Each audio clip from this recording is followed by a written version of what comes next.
오늘 우리에게 주시는 하나님의 말씀은 열왕기상 12장 21절부터 31절입니다. 우리 같이 읽도록 하겠습니다. 르호보암이 예루살렘에 이르러서 온 유다의 가문과 베냐민 지파의 동원령을 내려 정병 18만 명을 선발하였다. 그래서 이스라엘 가문과 싸워서 왕국을 다시 솔로몬의 아들 르호보암에게 돌리려고 하였다. 그러나 그때 하나님께서 하나님의 사람 스마야에게 말씀하셨다. 너는 유다 왕 솔로몬의 아들 르호보암과 유다와 베냐민의 모든 가문과 그 밖에 나머지 모든 백성에게 이 말을 전하여라. 나 주가 말한다. 일이 이렇게 된 것은 내가 시킨 것이다. 너희는 올라가지 말아라. 너희의 동족인 이스라엘 자손과 싸우지 말고 저마다 자기 집으로 돌아가거라. 그들은 이러한 주님의 말씀을 듣고 주님의 말씀에 순종하여 모두 귀향하였다. 여로보암이 에브라임의 산지에 있는 세겜성을 도성으로 삼고 얼마 동안 거기에서 살다가 분우의 성을 세우고 그리로 도성을 옮겼다. 그런데 여로보암의 마음에 잘못하면 왕국이 다시 다윗 가문으로 돌아갈지도 모른다는 생각이 들었다. 이 백성이 예루살렘에 있는 주님의 성전으로 제사를 드리려고 올라갔다가 그들의 마음이 그들의 옛 주인인 유다 왕 르호보암에게로 돌아가게 되는 날이면 그들이 자기를 죽이고 유다 왕 르호보암에게 돌아갈지도 모른다는 생각이 들었다. 왕은 궁리를 한 끝에 금송아지상 2개를 만들었다. 그리고 백성에게 이렇게 말하였다. 예루살렘으로 올라가는 일은 너희들에게는 너무 번거로운 일이다. 이스라엘 백성들아, 너희를 이집트에서 구해주신 신이 여기에 계신다. 그리고 그는 금송아지상 2개를 하나는 베델에 두고 다른 하나는 단에 두었다. 그런데 이 일은 이스라엘 안에서 죄가 되었다. 백성들은 저 멀리 단까지 가서 거기에 있는 그 한 송아지를 섬겼다. 여로보암은 또 여러 높은 곳에 산당들을 짓고 레위 자손이 아닌 일반 백성 가운데서 제사장을 임명하여 세웠다. 지혜의 왕 솔로몬은 나이가 들면서 그의 총명과 지혜를 잃어가게 됩니다. 우리가 지난 시간에도 살펴보았던 것처럼 솔로몬의 지혜는 하나님이 주신 지혜였습니다. 그러나 그는 그 지혜가 하나님이 주신 것이 아닌 자신의 지혜인 마냥 사용하기 시작했죠. 그 결과 그는 이스라엘의 평화를 유지하는 수단으로 1000명 가까이 되는 이웃나라 공주들과 정략 결혼을 하게 됩니다. 그로 인해 솔로몬은 일시적인 평화를 얻었습니다. 그런데 여러분, 솔로몬은 이 평화를 얻는 과정 속에서 자신에게 있었던 가장 소중한 것을 잃어버리게 돼요. 무엇을 잃어버리게 되었을까요? 그것은 바로 솔로몬이 어릴 적부터 갖고 있었던 하나님에 대한 순수한 신앙을 잃어버리게 된 것입니다. 다른 나라에서 시집온 공주들은 저마다 자기가 섬겼던 우상들을 가지고 이스라엘로 들어왔습니다. 솔로몬은 그녀들을 너무나 사랑했던 나머지 그녀들의 부탁을 거절하지 못하고 우상 숭배를 할 수 있도록 허락해 줍니다. 결국 하나님을 온전히 바라봐야 할 이스라엘의 왕이 스스로 타락하여 이스라엘 전역에 우상 숭배를 할 수 있는 산당을 지어버린 것입니다. 하나님만을 온전히 바라보고 순수하게 기도했던 솔로몬이 시간이 지나고 삶의 여유가 생기자 그가 했던 행동은 하나님을 떠나 자신의 뜻대로 살아가는 모습이었다는 것입니다. 이로 인해 하나님은 솔로몬의 죄악을 엄하게 다스리십니다. 그에게 나타나셔서 2번씩이나 다시 회개하고 돌이킬 것을 말씀하셨지만 이마저도 솔로몬은 듣지 않습니다. 하나님을 향한 신앙을 완전히 잃어버린 솔로몬에게 주님은 말씀하십니다. 너희 때까지는 아버지 다윗이 뿌려놓은 믿음의 유산으로 인해 평안하게 살겠지만 너희 자녀들 때부터는 이스라엘이 2개로 나뉘어질 것이다. 그리고 이때부터 남유다만이 하나님의 유업을 이어받아 다윗의 가문으로서 걸어가게 될 것이다 라는 충격적인 이야기를 듣게 됩니다.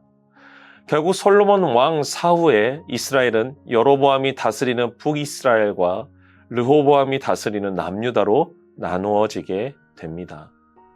오늘 우리가 읽은 본문은 북이스라엘과 남유다가 결정적으로 갈라지게 되는 장면을 기록하고 있습니다. 과거 르호보암이 아버지 솔로몬을 이어 왕이 되었을 때 그는 젊은 신하들의 의견을 따라 백성들을 궁휼히 여기는 통치가 아니라 철권 통치로 이스라엘을 다스리게 됩니다. 하나님이 세우신 왕이 하나님의 긍휼과 사랑으로 백성들을 돌보지 않고 자신의 말을 듣지 않는다는 이유로 가혹하고 폭력적인 모습으로 이스라엘을 다스리게 된 것입니다.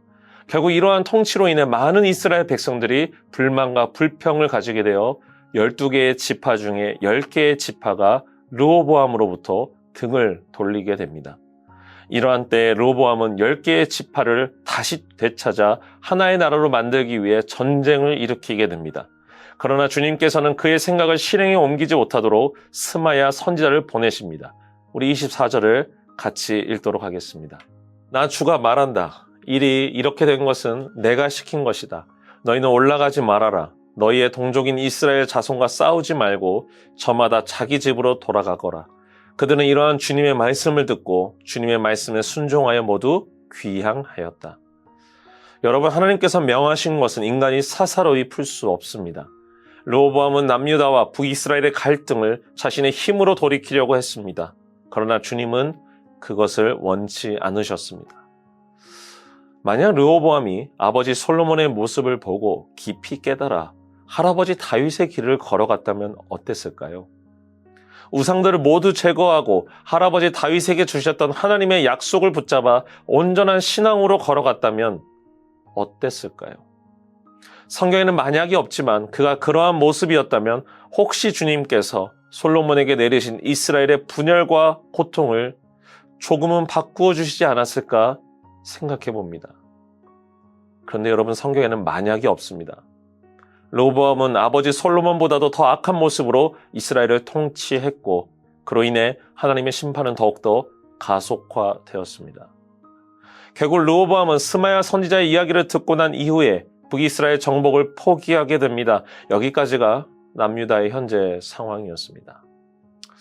그런데 여러분, 이런 르호보암의 모습은 북이스라엘의 여로보암보다는 양반이었습니다. 그래도 르호보암은 하나님의 선지자 이야기를 듣고 마음을 돌이켰으니 그래도 그가 완전히 신앙이 없는 사람은 아니었구나 우리는 생각할 수 있습니다. 그의 반면에 북이스라엘의 여로보암은 어떤 모습이었습니까? 신앙을 가지고 있기는커녕 북이스라엘 전체를 우상 숭배로 빠뜨려버리는 하나님 보시기에 가장 최악의 모습으로 나라를 이끌어갑니다. 어느 날 여로보암이 북이스라엘 백성들을 보니까 이스라엘의 절기가 찾아오면 북이스라엘 백성들이 남유다의 성전으로 가는 것을 보게 됩니다. 당연히 하나님의 성전이 있는 예루살렘에 가서 절기를 드리고 예배를 드리는 것은 이스라엘 백성들로서 당연한 모습이었습니다. 그런데 그는 그 모습 속에서 인간적인 생각을 합니다. 그는 그 모습 속에서 위기의식을 느끼게 되죠. 그래서 그는 백성들에게 이렇게 이야기를 합니다. 27절을 같이 읽도록 하겠습니다. 이 백성이 예루살렘에 있는 주님의 성전으로 제사를 드리려고 올라갔다가 그들의 마음이 그들의 옛 주인인 유다왕 르호보암에게로 돌아가게 되는 날이면 그들이 자기를 죽이고 유다왕 르호보암에게 돌아갈지도 모른다는 생각이 들었다. 예배를 드리러 가는 이스라엘 백성들을 보며 그는 지극히 인간적인 생각을 합니다. 이렇게 드리면 백성들을 빼앗길 수 있겠다. 그래서 그가 선택한 방법이 무엇입니까? 예루살렘으로 내려가지 않고도 예배를 드릴 수 있도록 조치를 취합니다. 우리 28절과 29절을 이어서 읽겠습니다. 왕은 궁리를 한 끝에 금송아지상 2개를 만들었다. 그리고는 백성에게 이렇게 말하였다. 예루살렘으로 올라가는 일은 너희에게는 너무 번거로운 일이다. 이스라엘 백성들아, 너희를 이집트에서 구해주신 신이 여기에 계신다. 그리고 그는 금송아지상 2개를 하나는 베델에 두고 다른 하나는 단에 두었다. 여로보암은 예루살렘에 가지 않고 예배를 드릴 수 있는 초소를 만듭니다. 여기까지는 괜찮았습니다. 그런데 무엇을 잘못했습니까? 그 예배 처소에 우상을 세웠습니다. 그 우상은 과거 출애굽 때 아론과 백성들이 만들었던 금송아지였습니다. 이 금송아지를 하나가 아니라 2개를 세우는데 하나는 베델, 하나는 단에 두게 됩니다. 그리고 그는 이 우상을 세워놓고 북이스라엘 사람들에게 이것이 이스라엘을 구해주신 하나님이라고 소개합니다. 그리고 더 나아가서 레위인이 아닌 일반 백성들을 그 제단의 제사장으로 섬기는 모습을 우리에게 보여줍니다. 사랑하는 미랄의 성도 여러분, 우리는 르호보암과 여로보암의 모습 속에서 인간의 연약함을 발견할 수 있습니다. 한 명의 왕은 과거의 영광을 회복하기 위해 자신의 힘으로 이것을 이루려고 했습니다. 또 한 명의 왕은 하나님께 드리는 예배를 자신의 생각으로 완전히 타락시켜 버렸습니다. 이것은 과거 자기 소견대로 옳게 행동했던 사사기의 모습입니다. 다윗과 솔로몬이 유산으로 남겨야 했던 하나님의 절대 주권을 따라 살아가는 삶은 이제 더 이상 그들의 후세들에게는 찾아볼 수 없게 된 것입니다. 과거의 영광이 과거로만 남게 되는 안타까운 시대가 되었습니다. 우리는 이 말씀을 따라 우리의 모습과 우리의 자녀들의 세대, 그리고 앞으로 올 신앙의 세대들을 바라봐야 할 것입니다. 지금 우리의 신앙의 모습을 보며 우리의 자녀들은 배우고 따라갈 것입니다. 그렇기 때문에 다시 한번 우리의 모습 속에 르호보암의 모습이 없는지, 여로보암의 모습이 없는지 한번 생각해 보시고 그 모습 가운데 주님께 돌아가 다시 한번 회개함으로 고백하시기를 부탁드립니다. 우리 이 시간 함께 기도하도록 하겠습니다. 사랑해 주님 감사합니다. 오늘 이 시간 르호보암과 여로보암의 모습 속에서 하나님의 말씀대로 살지 않고 자신의 뜻대로 살아가는 사람의 모습을 발견할 수 있었습니다. 주님, 어쩌면 우리의 모습 속에 이러한 모습들이 나타나지 않는가 고민해 봅니다. 주님, 혹시 하나님보다도 내 생각이 앞섰던 적이 많이 있었다면 주님, 이 시간 다시 한번 주님께 돌아와 우리의 마음을 점검하며 주님 앞에 온전히 나아가길 소망합니다. 주님, 오늘의 삶 가운데 다시 한번 말씀을 통해 우리에게 보여주시는 하나님의 지혜를, 하나님의 진리를 깨달아 주님 앞에 돌아갈 수 있는 저희들 되게 하여 주시옵소서. 오늘 하루도 함께 하시고 붙잡아 주시리라 믿사오며 사랑이 많으신 예수 그리스도의 이름으로 기도합니다. 아멘.